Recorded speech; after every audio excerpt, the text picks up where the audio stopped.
ప్రభుత్వం అధికారంలోకి వచ్చే ముందల చాలా స్పష్టంగా ఎంతమంది బిడ్డలు ఉంటే అంతమంది బిడ్డలకి ఇస్తామని హామీ ఇస్తాం జరిగింది. ఆ హామీకి మేము కట్టుబడి ఉన్నాం. రెండో అంశం అధ్యక్ష, అందుకే గైడ్ లైన్స్ రూపొందించడానికి కొంచెం సమయం కావాలని అడిగాం. నేను కూడా ఇది కొంచెం సీరియస్గా తీసుకుంటున్నా. మంత్రులందరితో కూడా మేము చర్చిస్తున్నాం. గతంలో జరిగిన లోటుపాట్లు జరగకూడదనేది మా లక్ష్యం. మీరన్నట్టు గతంలో 15,000 రూపాయలని, తర్వాత అది కాస్త నెక్స్ట్ ఇయర్ 14,000కి అయింది, తర్వాత 13,000కి అయింది. 1,000 రూపాయలు టీఎంఎఫ్ అన్నారు, ఇంకో 1,000 రూపాయలు ఎస్ఎంఎఫ్ అని అది ఆ డబ్బులు తీసుకుంటాం జరిగింది. అంతేకాకుండా ఎలిజిబిలిటీ క్రైటీరియా కూడా మార్చడం జరిగింది అధ్యక్ష. గ్రామాలు వచ్చే గల 5,000 కన్నా తక్కువ వస్తే ఎలిజిబుల్ అన్నారు, అట్లా మళ్ళీ దాన్ని మార్చారు. భూమి కూడా అది కూడా మార్చారు. దాని తర్వాత ఎలక్ట్రిసిటీ కన్జంప్షన్ విషయంలో కూడా కొన్ని నుసుకలు జరిగినాయి.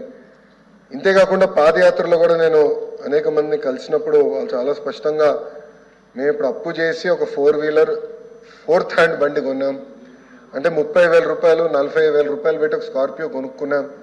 ఇమీడియట్గా తీసుకున్న వెంటనే మా తెల్ల కార్డు పోయింది, దానివల్ల మాకు రావాల్సిన సంక్షేమ కార్యక్రమాలన్నీ పోయినాయని వాళ్ళు నాకు చెప్తాం కూడా జరిగింది.